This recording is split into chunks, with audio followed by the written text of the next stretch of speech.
How do you apply for your CVOR? This is one of the most common questions I get asked on a regular basis. People are confused and they often ask me, do I have a course? I'll pay you. No, I don't have a course. I'm giving you this free video on how to apply for your CVOR with some tips and tricks. All right, so stay tuned. Now, let's start here at my website, CVOR.ca. This is not owned by the government.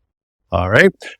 We're going to start here. And as you see me looking over here, I'm looking at a different screen, but that's fine. Useful links. I want you to click that. But before we go, I got to say, if you need help passing your CVOR test, click right here.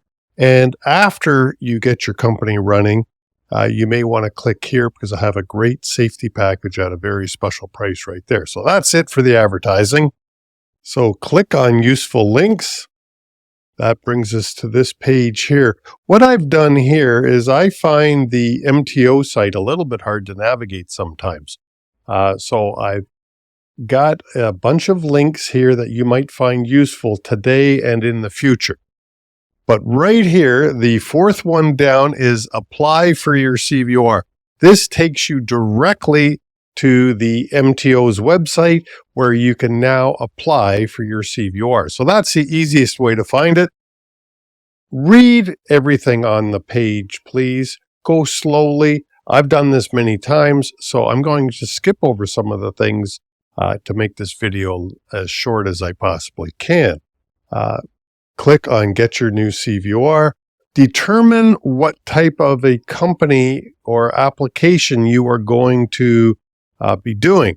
For today, I've chosen that I'm going to complete the corporation.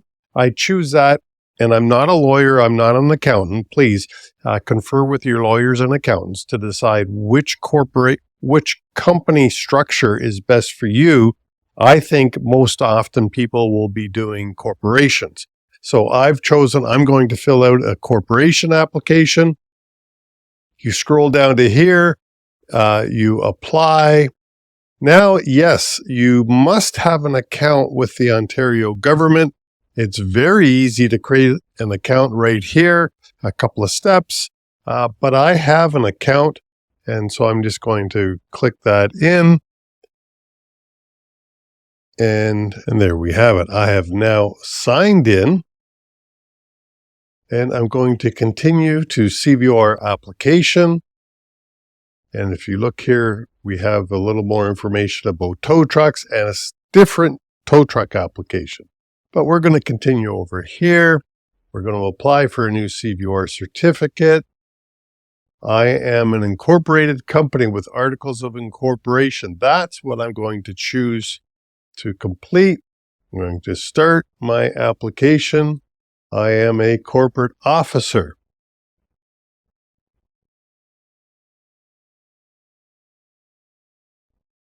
Has the corporation ever had a name change? Well, not mine. Has the corporation ever amalgamated? Not me. So now, the name as it appears. I do not have an operating name, but this often happens if you have a numbered company. If I was, for example, up here, number 1234 Ontario Inc., I could put my safety dog name down here. Whatever works for you. My telephone number, my mobile number is the same. My email address, as you can see, it is fairly simple. My preferred language, I happen to do English best. Preferred method of communication, I would like email. So these are very simple questions. So we're going to find an address now that I've put my address in. Now here, as you can see, they make it pretty easy. My street number is 556, Upper Wentworth, Ontario, Canada. Yes. Do we want to add a mailing address? This is if your physical location and where you get your mail is going to be different. As an example, you could have your office located at one spot and you could have the items mailed to your home. But in my case, no, I want everything mailed there. a new application, add a corporate officer. Do I have a driver's license? Yes, I happen to hold a driver's license.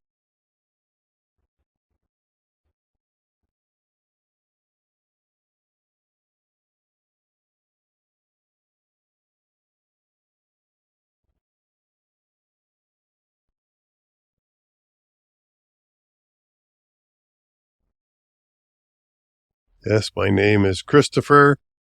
I do not use my middle name. And my date of birth, I'm an old guy. My gender.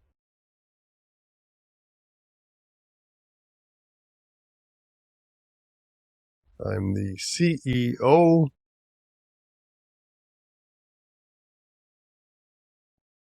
There. So it pulls up my information from my driver's license number, and it is correct. So there we go. You must provide all corporate officers. Well, in my case, I am the only corporate officer of Safety Dog, so I can continue. I got to select one, so now I can continue. Do you want to add a service provider? That would be if you are hiring somebody like me, a safety consultant, and I can act on your behalf with the MTO. So in my case, I'm going to say no. Worse, do I want to add another company representative? No, I'm a solo entrepreneur. What type of vehicles am I operating? Well, I'm operating a truck, and the total number of commercial vehicles expected to be operating by the business over the next year. Well, I'm going to say I'm going to grow to 2 trucks. Total number of drivers, I expect to have 2. I do not have a US DOT number at this time. Do I transport dangerous goods? No, I do not. If you don't know what dangerous goods are, stay away from them. Is your privilege to operate a commercial motor vehicle currently suspended, canceled, revoked in any North American jurisdiction? No, it is not. Will you be conducting business in other provinces outside of Ontario? At this time, I'm going to say no, because if I say yes, we need different plates and things like that. Do you have insurance in place? At this time, I'm going to say no. No insurance in place yet? Insurance will need to be in place before getting your commercial vehicle. So you have to reach out to your insurance broker and speak to them and get your insurance in place, even though you will not be using it yet. So you have to reach out to them. There is a way that the brokers can do it for you on your behalf and issue you an insurance policy that you will be able to use in the future once you do get your company up and running. So I'm going to say I've got a Viva here, a policy number, but that will be fine for now. So I now have to attach my articles of incorporation, which is right. So my articles of incorporation are right there. And a consent authorization form. So now I need to complete this because I have not done this yet. And because it opened up in a new link, I want the SRE 5072, which is SRE 5072. We're going to try this one. So now what I've done is I downloaded the form. I opened it in Adobe Acrobat, and as you can see, it works well.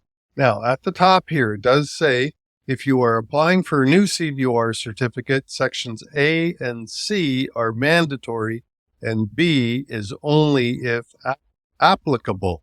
So here is section, you can see here, this is section A, so consent and privacy. And again, we're going to fill this out. I understand, and I've read all this, so I would encourage you to do the same. And now here again, put it in the correct name so it matches. I'm the CEO, and I sign it, authorizing corporate officers. So since all corporate officers need to be listed, so again, I have no additional officers. So when I print this, I will then sign it. Section B, company representative and service provider. I do not have one. So that is section B. So I'm not completing that, but it did say I have to complete section C, which is right here. And again, I'm going to put in my name and the date. So now I will print this document, save it, scan it, and upload it back to my computer so I can attach it to the application. So now that I've completed that, I'm going to choose the file. I'm going to upload it and continue. So now I have completed everything. And here I am. I'm here to the payment part. And we have now completed the CVOR application form. If I had done the payment, I would have chosen to email the application form into the government. That is the quickest way to get your CVOR application approved. So what happens and how long does it take are the next few questions to address.